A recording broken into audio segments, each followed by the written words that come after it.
베를교 성도 여러분, 7월 맨 마지막 한 주간도 잘 보내고 계시지요? 오늘도 수요 예배에 열왕기상 말씀을 살펴보고자 합니다. 지난주에는 북이스라엘의 7번째 왕이었던 아합의 통치 부분과 종교적인 악행, 그리고 히엘이 여리고성을 증축하는 모습을 살펴보았습니다.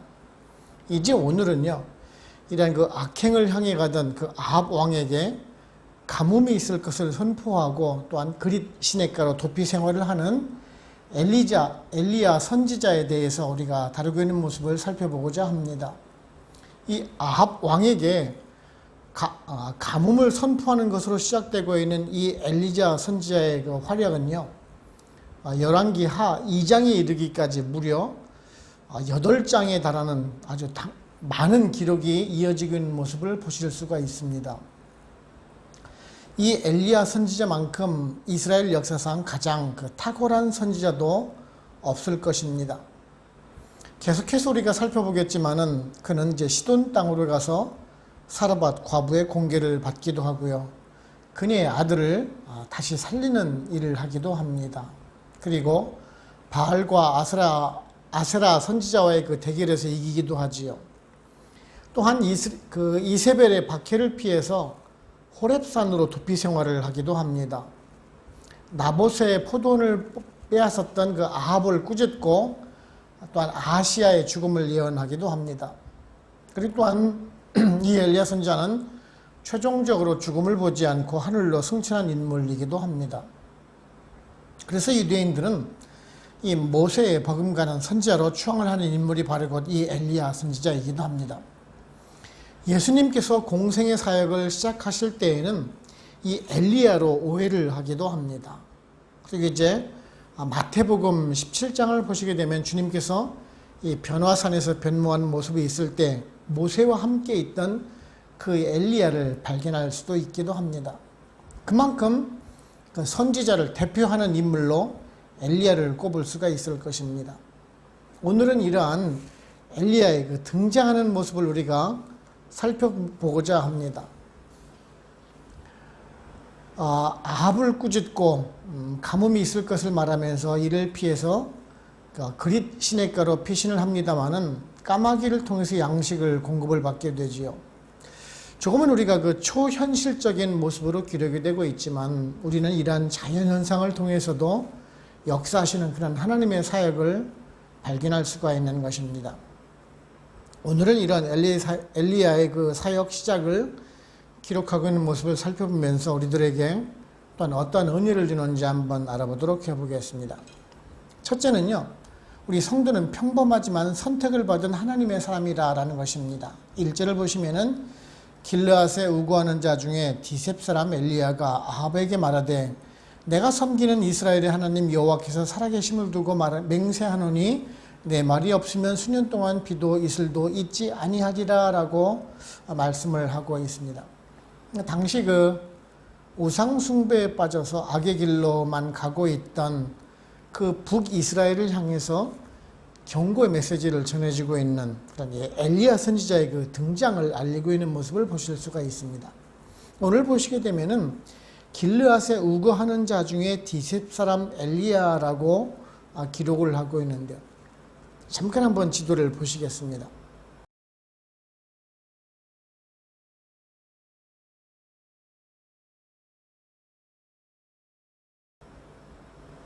이 길르앗이 대략 어느 지역인지는 아실 수가 있으실 것입니다. 이제 요단강 동편 쪽에 있지요.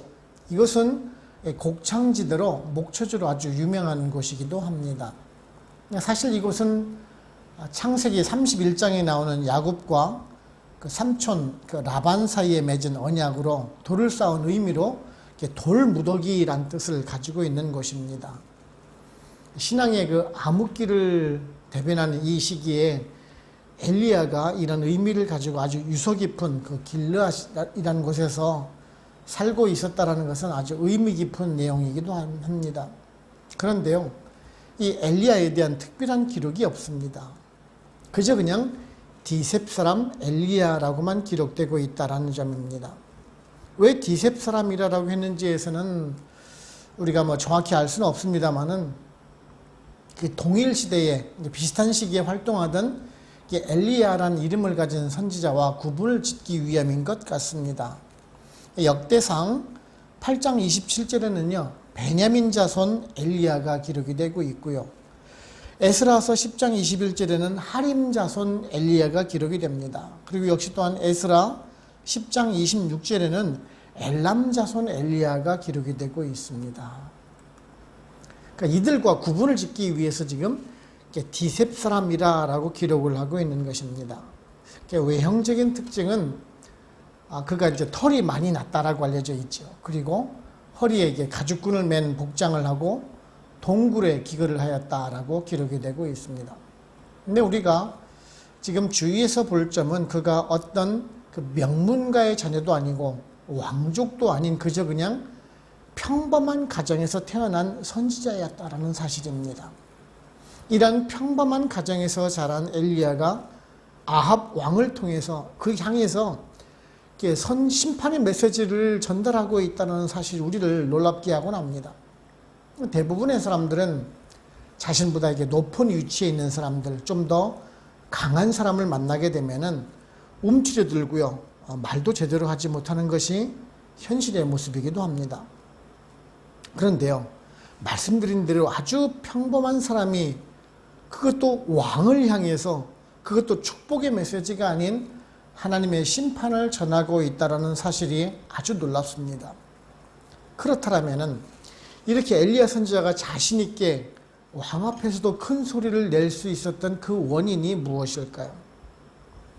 오늘 말씀을 다시 보시게 되면은 내가 섬기는 이스라엘의 하나님 여호와께서 살아계심을 두고 맹세하노니라고 기록을 하고 있습니다. 그렇습니다. 살아계신 하나님의 힘으로 말을 하고 있다라는 점입니다. 우리들도 마찬가지입니다. 우리들도 평범합니다. 그러나 세상 사람들과는 다릅니다. 우리들은 하나님의 선택을 입은 그 받은 사람이라는 말씀입니다. 그래서 우리들은 특별한 존재라는 사실을 저는 여러분들에게 말씀드리려고 하는 것입니다. 세상 사람들은 우리로 하여금 힘이 들고 어렵게만 살도록 이끌어가는 듯한 그런 상황을 맞을 때가 정말 참 많습니다. 내가 왜 이런 아프리카에 와서 생활을 해야 되나? 다른 사람들처럼 왜 좋은 환경을 주시지 않나라고 생각을 하실 수도 있습니다. 그렇지요? 하지만 우리들은 그런 질문을 하기 이전에 우리들의 존재성에 대해서 먼저 생각할 수 있어야 합니다. 즉 우리들은요, 이곳에 보내게 하신 이가 바로 곧 하나님이시라라는 사실입니다. 이곳에서 하나님의 섭리하심을 발견하고자 그 하나님의 뜻을 전하고자 하나님의 뜻을 따라서 살고자 보내신 사람이라는 사실입니다. 그 환경과 조건이 우리를 얽어맬 수 없다라는 것입니다. 디셉 사람 엘리야가 위대한 인물이 된 것은 환경이 좋아서가 아닙니다. 가문이 출중해서도 아닙니다. 그저 하나님께서 이 암울한 아합 왕의 시대에 하나님의 말씀을 전할 도구로 사용을 하셨다라는 것입니다. 우리를 역시 또한 이 세상 사람들과 동일하게 살아가고 있습니다. 여러분이나 저나 아주 특출하게 좋은 환경이나 조건을 가지고 태어나지도 않았습니다. 하지만 우리는 하나님의 사람으로 태어났다라는 사실입니다. 그래서 당당하게 살아가시기 바랍니다. 상황이나 조건에 따라서 비굴하거나 교만하지 않은 그저 하나님의 선택을 받은 하나님의 사람으로서 떳떳한 삶을 살아가실 수 있는 우리 모두가 되기를 원하는 것입니다. 둘째는요, 우리 성도는 하나님의 인도하심을 받은 사람입니다. 말씀 3절 4절을 보시면 너는 여기서 떠나 동쪽으로 가서 요단 앞 그릿 시냇가에 숨고 그 시냇물을 마시라. 내가 까마귀들에게 명령하여 거기서 너를 먹이게 하리라 라고 말씀하고 있습니다. 이 평범한 사람이었던 엘리야가 아합 왕에게 아주 당당하게 하나님의 말씀을 전했죠. 그리고는 이제 하나님의 지시에 따라서 그릿 시냇가로 피신을 하게 됩니다. 왕 앞에도 설 수 없을 정도인데 당당히 왕 앞에서 수년 동안 가뭄이 있을 것이다라고 선포를 하고 있는데 그냥 가만히 둘 리가 없겠지요. 우리들은 이 엘리야 선지자가 왜 가뭄에 대해서 말씀을 전했는지 그 목적과 이유에 대해서 우리가 생각해 볼 수가 있어야 합니다. 이 당시 아합 왕은 우상 숭배를 하였다라고 하였죠. 바알신을 섬겼습니다. 이 바알신은요, 농사를 관장하는 그 풍요의 신입니다. 풍성한 번영을 기원하는 의미에서 백성들의 그 마음을 사기 아주 충분했던 우상이었던 것이죠. 그런데 이런 농사를 잘 짓기 위해서 그 아세라 목상을 세우고 바알 신전을 지었는데 비가 오지 않는다라면은 그것은 바알 신이 노해서 가뭄이 든다라고 생각했던 사람들에게 일종의 경고를 주고 있었던 셈입니다. 그러니 아합 왕이 엘리야를 가만둘 리가 없었겠지요. 그래서 엘리야 선지자를 이제 그릿 시냇가로 도피를 하게 됩니다. 사진을 잠깐 또 한번 보시겠습니다.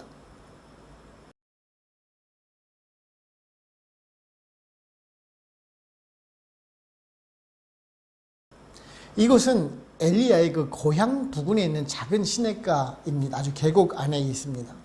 요단강 동편에 있으면서 비가 오면은 물이 이렇게 흐르지만은 비가 흐르지 않은 가뭄 때가 되면은 흐르지 않는 그런 와디와 같은 곳이면서 아주 외지와 단절된 곳이었을 것입니다.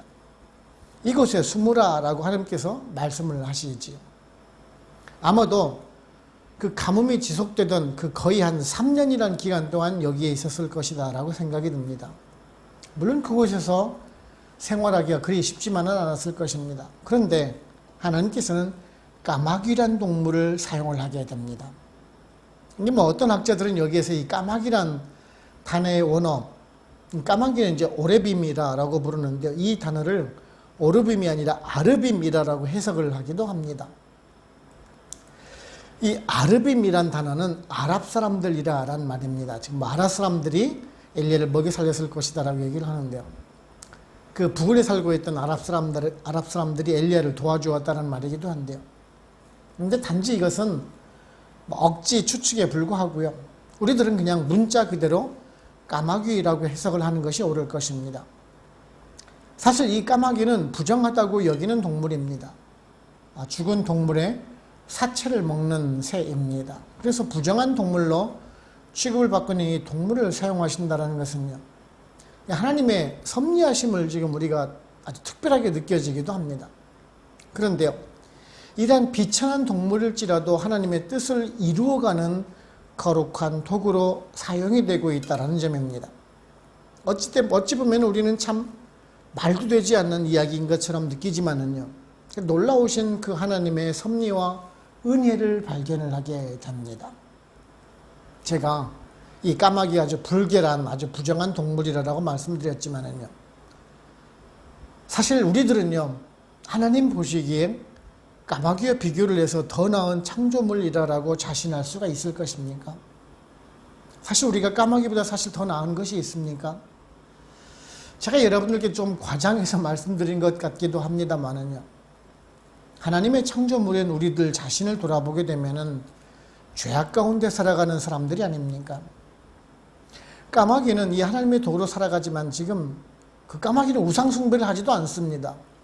이웃을 평가하거나 그들을 정죄하지도 않습니다. 그저 하나님의 창조 질서대로 살아가는 동물이라는 사실입니다. 근데 하나님의 형상을 입고 태어난 우리들은요, 마치 우리가 하나님이라도 된 듯한 그 교만한 마음으로 살아가는 존재가 아니냐라는 말씀입니다.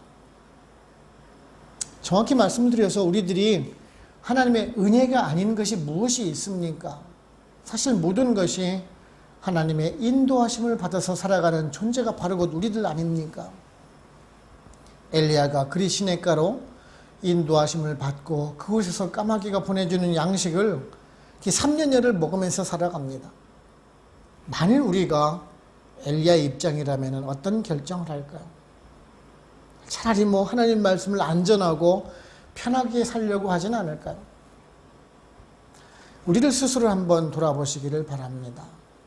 하나님의 인도하심을 받아서 지금까지 은혜로 우리가 살아오고 있습니다. 우리들에게 필요를 공급해 주셨고요. 살아갈 힘도 주셨습니다. 우리를 성도라고 불러주셨고 인도하심을 받은 사람이라는 말씀입니다. 이러한 까마귀를 통해서 필요를 공급해 주시는 하나님의 능력과 인도하심을 믿고 오늘도 여러분과 함께 하시는 그 하나님의 손길을 느끼시면서 감사함으로 살아가실 수 있는 또한 우리 모두가 되기를 원하는 것입니다. 세 번째는요, 성도는 하나님의 인도하심을 따라가는 사람입니다. 말씀 5절을 보시면 그가 여호와의 말씀과 같이 하여 곧 가서 요단 앞 그릿 시냇가에 머물매라고 말씀하고 있습니다. 여기서 오늘 말씀 보시게 되면 이제 가서란 그 단어가 한 번 사용된 것으로 오늘 말씀을 기록이 되고 있는데요. 사실 이제 원문을 보시게 되면은 이 가서란 단어가 두 번 사용되고 있다는 것을 볼 수가 있습니다. 이 가다란 단어, 이 할라크란 단어가 두 번 사용되고 있는데, 이제 오늘 말씀을 직역을 해보면은요, 그래서 그는 여호와의 말씀과 같이 가서 행하였고, 그리고 그는 가서 머물렀다라는 해석이 됩니다. 이 말씀은 이 엘리야 선지자가 하나님의 말씀에 근거하여서 어디에서 머물러야 하면서 어디로 가야 하는지 그 말씀에 따라갔다라는 말씀입니다. 모든 것이 지금 철저하게 하나님의 말씀에 근거했다라는 말입니다. 우리가 앞으로 이제 계속해서 살펴보겠지만은 엘리야는 아주 철저하게 하나님의 명령에 따라가는 것을 보게 됩니다. 시돈 지방 사르밧으로 가라 해서 가게 됩니다. 그리고 갈멜산으로, 그리고 또한 기손 시냇가로 가게 하고, 그리고 또한 이스라엘 지방으로 가게 합니다. 심지어는 남쪽 지방 유다 지방에 있는 그 브엘세바로 가게 하고요. 광야도 가게 하고 또한 호렙산으로도 가게 합니다. 그리고 다시 이제 요단강 계곡으로 이렇게 올라오는 것이 엘리야의 여정이기도 합니다. 지도를 잠깐 보시겠습니다.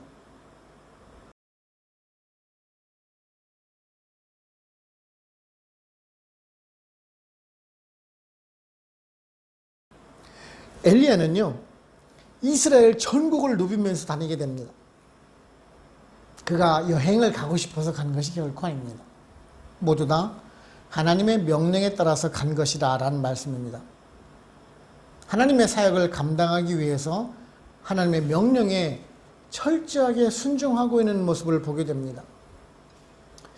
이런 것을 보면서 우리 성도들의 어떤 결정과 어떤 곳에서 머물러야 하는지를 우리가 깨닫는 것 같습니다.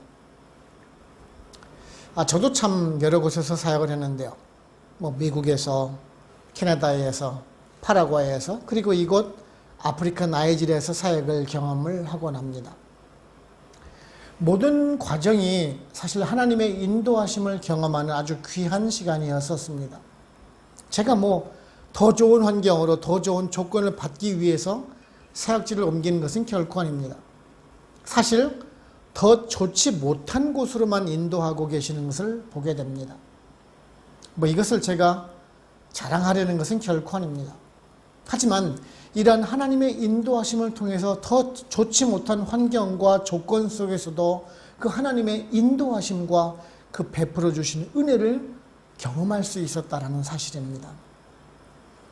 그런 더 좋지 못한 상황 속에서 오히려 더 많은 은혜를 경험할 수 있었다는 그 사실이 저는 은혜였다라고 여러분들께 말씀을 드리는 것입니다.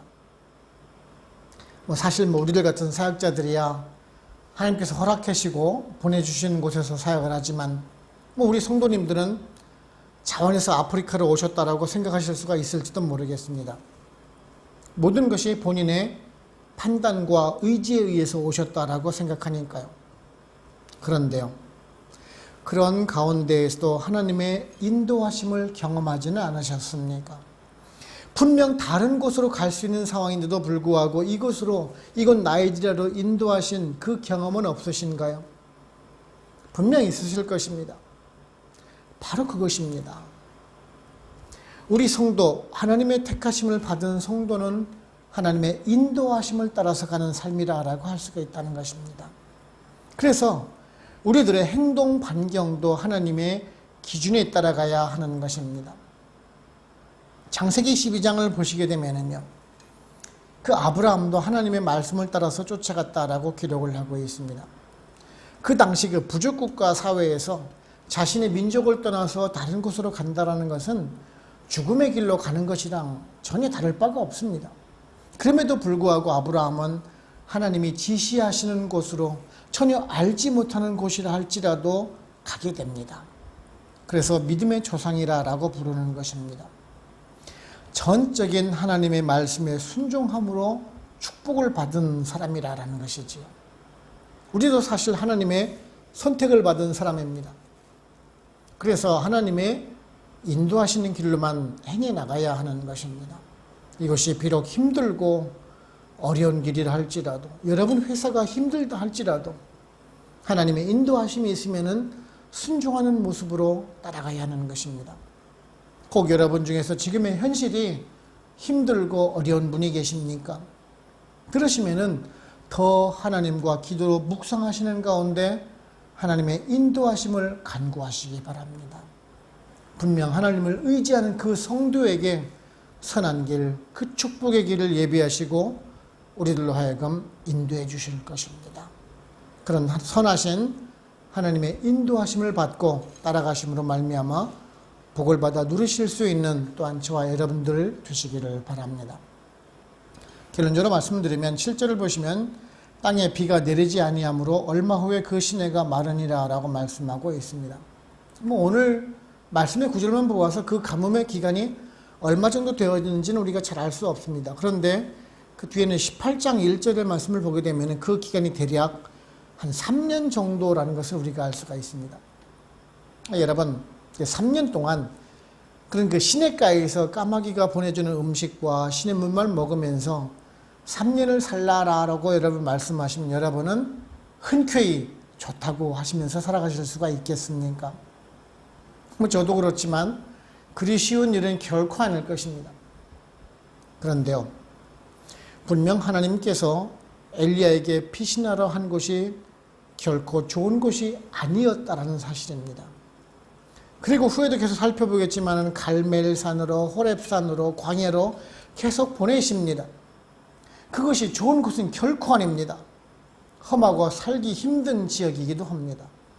그런데요, 왜 하나님께서는 그 하나님의 종에게 그리 좋지 못한 곳으로만 보내시고 계실까요? 하나님의 말씀을 전하는 종이라면 당연히 좋은 환경, 좋은 곳으로 보내시면 되는 것 아닙니까? 그것이 축복된 인생이 아닙니까? 라고 말씀을 하시는 분들이 있을지도 모르겠습니다. 우리는 하나님의 말씀에 순종을 하게 되면 복을 받는다라고 우리가 말씀을 듣지요. 그래서 만사가 형통하고 번영만 계속될 것이다 라고 생각을 하곤 합니다. 그래서 고난이 찾아오게 되면은 하나님의 뜻이 어디에 계시냐라고 하면서 하나님께 항변을 하기도 합니다. 하지만요, 성경 어느 것을 보아도 하나님만 섬기고 순종하는 자에게 물질적인 번영과 고난이 없을 것이다 라고 말씀하는 구절은 단 한 절도 없음을 보게 됩니다. 그렇다면 우리가 생각하는 그 축복의 개념부터 다시 정리해야 하는 것 아닙니까? 진정한 축복은요, 그 의미는 하나님과 함께 하신다라는 것입니다. 조건이나 환경에 관계없이 하나님의 인도하심을 경험하는 삶이라는 것입니다. 오늘 보시는 엘리야가 가뭄 속에서도 까마귀의 그 공기를 통해서 살아갔다는 그 사실이 복이라는 것입니다. 우리는 성도입니다. 하나님의 택하심을 받은 사람이라는 말씀입니다. 그러한 성도를 인도하고 계시고 함께하고 계신다는 것을 체험하고 그것이 복이라는 것을 알고 살아가시기를 바랍니다. 그래서 우리를 향하신 그 신실하신 하나님께서 우리와 함께 하셔서 이끌고 계시다는 것을 알고 더욱더 그 하나님만을 의지하시면서 살아가실 수 있는 저 여러분들 되시기를 주님의 이름으로 축원을 합니다. 아멘. 기도하겠습니다. 하나님 아버지 감사합니다. 오늘도 저희들에게 말씀을 통해서 교훈해 주시니 감사를 드립니다. 우상 숭배가 많이 나던 그런 엘리야의 시대에 그 엘리야가 나타나서 가뭄이 있을 것을 선포하게 되고 하나님의 말씀에 순종하여서 그 시냇가에 기근을 하면서 그 까마귀를 통해서 양식을 공급받았던 내용을 살펴보게 됩니다. 우리들도 하나님의 사람이라 하면서 엘리야처럼 하나님의 말씀에 순종하는 삶을 살았는지 한번 돌아보게 됩니다. 사실 우리들은 하나님의 말씀에 전적인 순종을 하지 못했음을 또한 이 시간 고백을 합니다. 그러면서도 그 하나님이 주시는 그 물질적인 축복, 그 번영된 삶을 추구했던 삶이 아닌지 한번 반성을 해보게 됩니다. 하나님의 축복은 하나님과 동행하는 삶이고 우리가 힘들고 어렵지만은 하나님의 은혜로 살아갈 수 있는 것인데 그런 우리들은 외형적인 물질적인 축복만을 바라고 원했던 삶이 아닌지 한번 돌아보면서 회개하고 또한 반성하기를 원합니다. 늘 우리가 하나님의 말씀을 묵상하고 기도로 주님과 교통해 가면서 성령님 인도하시는 가운데 늘 순종하며 바른 길로만 가기를 원합니다. 그래서 그 신실하신 하나님만을 의지해 가면서 하나님 인도하시는 길로만 행해 나감으로 인해서 주시는 복을 받아 누릴 수 있는 우리 베를교회 모든 성도님들 다 될 수 있도록 성령님 인도하여 주시옵소서. 이제 또한 남은 한 주도 주님 손에 의탁합니다. 오직 주님과 함께 동행하며 하나님의 뜻만을 따라가는 귀하고 복된 삶이 되기를 소원하옵고 우리를 죄에서 구원하신 예수 그리스도의 이름으로 감사하며 기도하옵나이다. 아멘. 축도를 마칩니다. 지금은 우리를 구원하시는 예수 그리스도의 은혜와 하나님 아버지의 크신 사랑하심과 성령님의 역사하시고 인도하시고 우리와 같이 교통하심이 베들 한인교회 모든 성도님들과 그들의 가정과 직장, 사업체 그리고 선교지와 베들교회 위에 지금으로부터 영원토록 함께 합시기를 간절히 축원하옵나이다. 아멘.